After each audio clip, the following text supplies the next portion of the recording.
Assalamualaikum warahmatullahi wabarakatuh. Hamdan wa syukronillah mabadah. Sahabat-sahabat AR News dimanapun berada, semoga diberikan kesehatan selalu, sehat walafiat, dan juga dilancarkan dalam segala urusan kebaikan kita.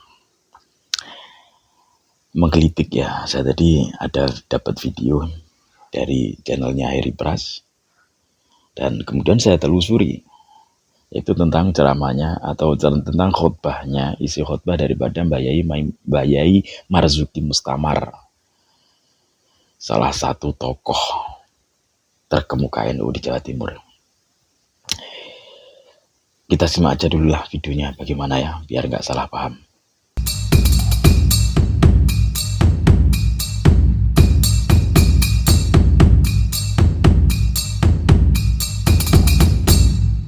Coba sekarang kita fokus menyimak apa yang ingin beliau sampaikan. Mari kita teguhkan kembali bahwa kita benar-benar berkomitmen memegangi Al-Quran dan Sunnah. Itu harus, karena memang itu kunci keselamatan kita. Betul. Syahadatain, syahadatu tauhid, asyhadu an la ilaha illallah, syahadatul rasul, wa asyhadu anna Muhammadar Rasulullah. Dua macam syahadat itu sekaligus mengandung makna dan implikasi bahwa kita berjanji kepada Allah, betul, untuk senantiasa memegangi Al-Quran, asyhadu an la ilaha illallah, dan memegangi sunnah Rasulullah SAW dengan meyakini kebenarannya, wa asyhadu anna Muhammadar Rasulullah. Selanjutnya Allah juga berfirman dalam Al-Quran, ya ayyuhalladzina amanu athi'allah wa athi'ur rasul. Hai orang yang beriman, taatlah kamu kepada Allah, pegang Al-Quran. Betul. Taatlah kamu kepada Rasul, pegang sunnah. Rasulullah SAW bersabda, sejatinya mentaati Rasul sama saja dengan mentaati Allah Subhanahu wa taala. Man ata'ani faqad ata Allah, wa man asani faqad asallah. Siapa yang mentaati aku, sejatinya dia mentaati Allah Subhanahu wa taala. Siapa yang menentang maksiat padaku, sejatinya dia juga maksiat pada Allah Subhanahu wa taala.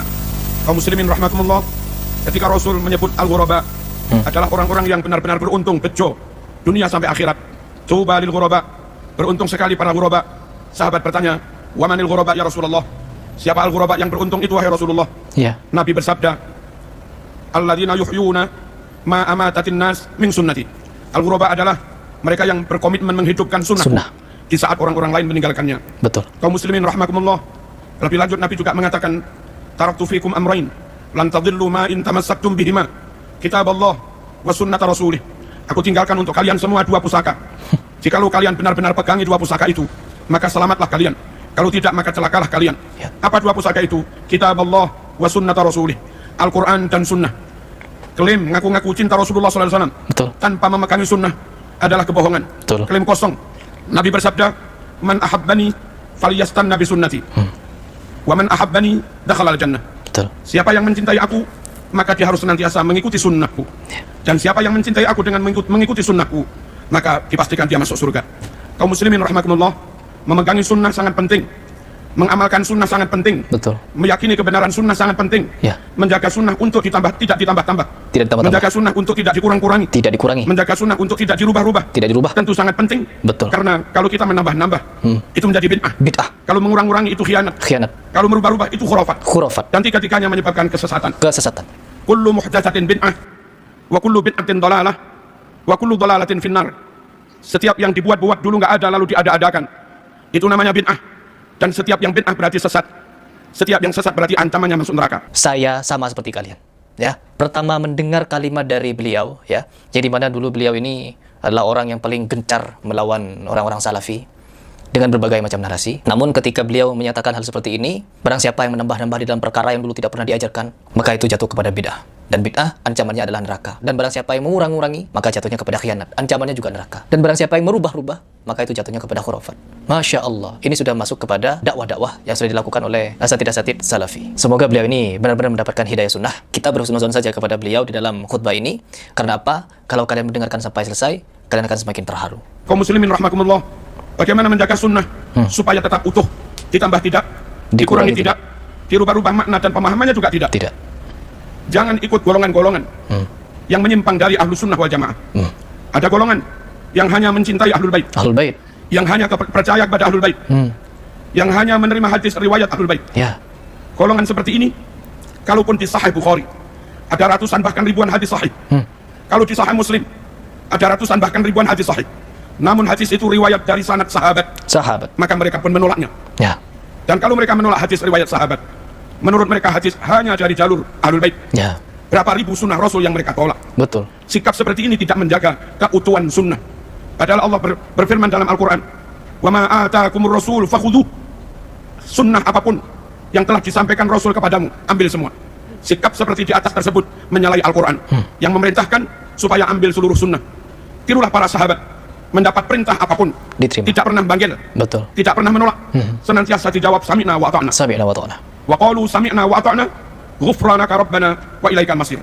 Kaum muslimin rahimakumullah, ada juga golongan yang hanya percaya kepada sahabat. Betul. Mereka membenci Ahlul Bait. Mereka menolak Ahlul Bait. Mereka menolak hadis sahih sekalipun kalau itu riwayat Ahlul Bait. Lagi-lagi golongan seperti ini juga tidak menjaga keutuhan sunnah dengan menolak riwayat-riwayat Ahlul Bait. Berapa persen sunnah Rasulullah SAW yang hilang? Ada juga golongan yang punya prinsip, kalau nggak masuk akal nggak kami terima.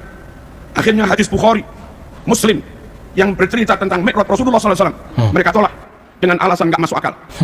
Hadis bahwasanya dari sela-sela jari Rasulullah SAW menyumber air, itu ada di Bukhari Muslim. Mereka juga menolaknya, alasan nggak masuk akal. Bahwa menjelang kiamat matahari terbit dari barat, terbenam di timur, ada di Sahih Bukhari Muslim. Mereka juga menolaknya dengan alasan tidak masuk akal. Iya. Hindari kelompok-kelompok seperti ini. Selamatkan keluarga kita dari kelompok seperti ini, karena akan membawa kita atau keluarga kita mengingkari sunnah ataupun mengingkari sebagian dari sunnah. Sunnah. Padahal amanat dari Al-Quran, fakhudhuh, ambil semua yang disampaikan Rasulullah SAW. Kaum muslimin rahimakumullah, ada juga golongan yang tidak selektif. Hadis-hadis sangat lemah pun dipegangi. Sama. Betul. Hadis munqati dipegangi. Ya. Hadis mutarib dipegangi. Bahkan hadis hampir maudhu mereka pegangi. Dan sering mereka sampaikan kepada umat. Sungguh kelompok seperti ini tidak menjaga kemurnian sunnah. Betul. Dan kasihan umat. Ya. Umat terlanjur percaya pada mereka. Kadung dilakon, diamalkan sebegitu rupa. Ternyata bukan ajaran Rasulullah SAW. Ya Allah. Ternyata bukan perintah Rasulullah SAW. Ya Allah. Sementara yang dijanjikan ada pahala. Sunnah menurut syarak adalah amalan yang didasarkan pada perintah dan tuntunan Rasulullah SAW. Sahih Muslim menyebutkan, man amila amalan laisa alaihi amruna fahuwa raddun. Setuju. Siapa yang melakukan amalan tidak didasarkan perintah kami, Betul. tidak ada tuntunan yang sahih, maka amal itu ditolak. Tertolak. Jamaah, Masya hindari Allah. pula kelompok-kelompok yang tidak teliti, tidak selektif, tidak melakukan jarh wa ta'dil, Ya. tidak melakukan verifikasi secara ketat Masya terhadap Allah. berbagai riwayat, akhirnya terjebak kepada hal-hal yang khurafat, Betul. yang didasarkan pada riwayat yang maudhu Maudhu. atau riwayat yang sangat lemah. Ada beberapa contoh. Jumat terakhir di bulan Ramadan ba'da Isya, orang pada sholat 12 rakaat dengan dinamakan sholat raghaib. Oish. Katanya bisa menggantikan barangkali ada sholat fardu yang ditinggalkan. Itu hadisnya maudhu. Maudhu, teman-teman. Ada juga orang yang sholat di malam nisfu Sa'ban, hadisnya amat sangat lemah. Sholat sunat. Ada juga yang sholat di hari Jumat minggu pertama bulan Rajab dengan maksud menebus dosa setahun, hadisnya juga amat sangat lemah. Masih banyak ustaz-ustaz ketika maulid Ya. berdalil, man azzama maulidi Ya. kuntu lahu syafi'an yaumal qiyamah. Insya Allah. Hadis itu hampir nggak disebut dalam berbagai kitab sunnah. Kalaupun ada riwayatnya sangat lemah. Mohon kaum Allah. muslimin rahimakumullah Selektif. menyampaikan apapun hati-hati. Mari Ya. kita jaga sunnah. Jangan ditambah-tambah, jangan dikurang-kurang, jangan dirubah-rubah. Yang tidak sahih jangan dicampur dengan yang sahih. Allah Kasihan Akbar. umat. Di samping itu kaum muslimin rahimakumullah, supaya memaknainya tetap benar, nggak menyimpang. Betul. Serahkan bagaimana memaknai Quran sunnah kepada para ulama, kepada para kiai. Mereka lah yang mewarisi ilmu dari gurunya. Dan mereka lah yang ngaji langsung dengan kitab Bukhari Muslim asli. Bukan hanya itu, mereka juga membekali diri, melengkapi diri dengan ilmu alat. Mereka alim nahwu, mereka alim sorof, mereka alim balaghah, mereka alim mantik, mereka alim usul fikih, mereka mengerti mustalah hadis, mereka mengerti ulumul Quran, mereka mengerti gharaibul alfaz dan yang lain-lain. Yang mana ilmu-ilmu itu sangat penting untuk memastikan kebenaran pemaknaan Quran, pemahamannya, istimbatnya, ataupun penafsirannya. Yang tidak menguasai ilmu-ilmu alat, mohon jangan berani-berani menyentuh, berani menafsirkan Quran. Mungkin lafadznya masih asli, lafadz hadisnya masih asli, tapi ketika orang yang nggak melengkapi diri dengan ilmu alat dan nggak berguru, lalu menafsiri, lafadznya asli, namun maknanya menyimpang dari ajaran Rasulullah SAW, dan itu juga khurafat. Betul. Dan bagi orang awam kita yang awam ini kaum muslimin, hati-hati memilih guru, hati-hati memondokkan anak, hati-hati memilih lembaga untuk anak-anak kita. Sekiranya terindikasi non ahlu sunnah wal jamaah, Ya. atau ngaku-ngaku ahlu sunnah tapi tidak benar-benar alim, mohon dihindari supaya anak-anak kita Selamat. tidak mendapatkan riwayat yang salah, Ya. tidak mendapatkan ajaran yang salah, tidak mendapatkan ajaran yang ditambah-tambah. Betul. Penutup, Nabi berdoa, Allahumma arham khulafai, ya Allah rahmatilah para generasi penerusku. Sahabat bertanya, wa man khulafauka ya Rasulullah? Siapa generasi penerusmu hai Rasulullah? Siapa? Nabi bersabda, alladzina yarwuna ahadisi, yaitu mereka-mereka yang menyampaikan sunnah-sunnahku. Semoga sekelumit khutbah ini membuat kita semakin komitmen Amin. memegangnya Al-Quran dan Sunnah. Amin. Dan itulah kunci keselamatan kita, Amin. juga keluarga kita. Ya ayyuhalladzina amanu qu anfusakum wa ahlikum naro. Hai orang-orang yang beriman, jaga dirimu, keluargamu, jangan sampai mereka masuk neraka. Amin. Bismillahirrahmanirrahim. Wal asri innal insana lafi khusr illa alladzina amanu wa amilus solihat wa tawassaw bil haqq wa tawassaw bis sabr. Nah, demikian tadi videonya, yang mana itu direaksi sama Heri Brasa, karena kan Heri Bras ini seneng banget karena Mbah Yai Marzuki Mustamar tuh sudah mengikuti apa ya, sunnah yang murni itu. Seperti yang kita tahu bahwa Heri Bras ini termasuk salafi ya, salafi, termasuk salafi. Jadi pemahamannya itu pemahaman salafi. Dan Heri Bras ini gitu ya, itu pokoknya gembira banget menyambut, bahasanya sampai terheran-heran. Dia berpikir di dalam video tersebut, di dalam khutbah Mbah Yai Marzuki tersebut, dia berpikir nanti pasti akan menyebut Wahabi-Wahabi nih. Dan ternyata tidak sampai di akhir. Dan ini yang saya katakan Heri Bras itu gagal paham. Konteksnya di sini Mbah Yai Marzuki Mustamar ya, itu khutbah, bukan ceramah. Khutbah itu ada syarat dan rukun sebagai syarat sahnya menegakkan sholat Jumat, gitu lah ya. Berbeda dengan ceramah. Kalau ceramah nggak ada syarat rukunnya, ceramah udah asal ceramah aja, nggak harus cowok, cewek pun boleh gitu kan. Ini ceramah.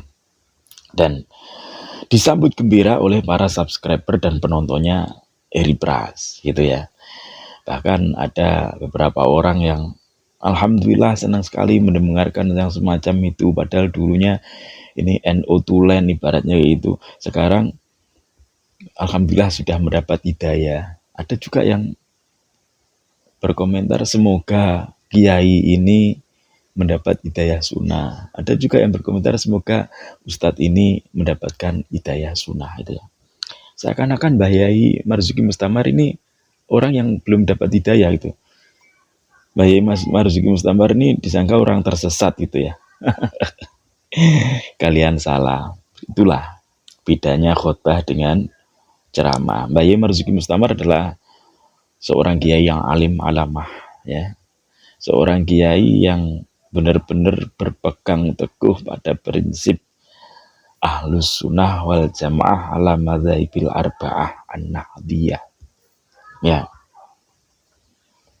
Dan ini selalu ditekankan di dalam baiat di banom-banomnya NU, badan otonomnya NU seperti Ansor, Banser, Pagar Nusa dan lain sebagainya, itu selalu ada di situ baiat. Dalam baiatnya mengikuti aliran atau ajaran Ahlus Sunnah wal Jamaah ala madzhabil arba'ah an-nahdiyah.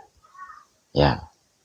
Jadi bagi kalian yang berharap Mbah Yai Marzuki itu akan mengikuti jejak kalian sebagai seorang salafi, ya buang jauh-jauh lah angan-angan itu, buang jauh-jauh pikiran itu. Mbah Yai Marzuki Mustamar itu juga sama dengan Mbah Yai Maimun Zubair, salah satu tokoh NU di Jawa Tengah ya. Yang mana sebagaimana kita ketahui semuanya, Al-Maghfurlah Mbah Yai Maimun Zubair wafat di Masjidil Haram. Oh, Masjidil Haram, di Tanah Haram maksudnya. Maksud saya ada di ketika menjalankan ihram. Jadi di Tanah Haram sana beliau situ meninggal dunia, wafat, kemudian dimakamkan di sana. Setelah selang 2 tahun ketika dibongkar mau dipindah, mau dibongkar, memang di sana kan selalu dibongkar ya, setelah 2 tahun tuh dibongkar lagi makam-makam itu, dan ternyata ditemukan jasad beliau masih utuh gitu. Kurang bid'ah apa kalau menurut kalian? Tahlilan iya, wiridan, badiyah, sholat iya, yasinan iya, tadarus iya, beliau ziarah kubur iya. Kurang bid'ah apa? Sama dengan Yai Marzuki Mustamar, sama dengan Gus Dur juga. Kurang bid'ah apa beliau? Tapi beliau makamnya Gus Dur luar biasa, bisa menghidupi orang-orang yang masih hidup. Padahal Gus Dur sudah wafat, tapi masih bisa menjadikan sarana orang-orang kemudian berziarah situ sekitarnya, mendapatkan rezeki dari berziarah yang menjajankan sebagian daripada uangnya, ya kurang manfaat apa? Beliau sudah wafat aja masih manfaat bagi umat, sedangkan kita yang masih hidup kadang pikir resah aja, ya nggak ada manfaat juga di dalam kehidupan kita bagi umat, gitu loh. Jadi sekali lagi, kalau untuk kalian yang berpikir bahwa Mbah Yai Marzuki Mustamar kok tidak menyebut ini itu, berarti Mbah Yai Marzuki Mustamar ini sudah benar-benar mengikuti sunnah. Enggak kayak gitu konteksnya, itu konteks khutbah. Kalau ceramah ya lain, Mbah Yai Marzuki pasti gebuk sana, gebuk sini, mereka-mereka yang ingin menyesatkan umat, mereka-mereka yang ingin menyesatkan umat dengan dalih agama, termasuk para habib-habib itu, kemudian orang-orang yang ada di garis-garis radikal mengajarkan Islam radikal, itu pasti akan digebuk sama Mbah Yai Marzuki, karena Mbah Yai Marzuki adalah tokoh, salah satu tokohnya NU Jawa Timur yang benar-benar memberani sekali ya, dan konsekuen di dalam acaranya gitu ya. Semoga video ini bermanfaat, khususnya bagi saya pribadi dan umumnya bagi kalian semua. Sekali lagi saya mohon maaf apabila dalam penyampaian ada kesalahan. Wallahul muwaffiq ila aqwamit thoriq. Assalamualaikum warahmatullahi wabarakatuh.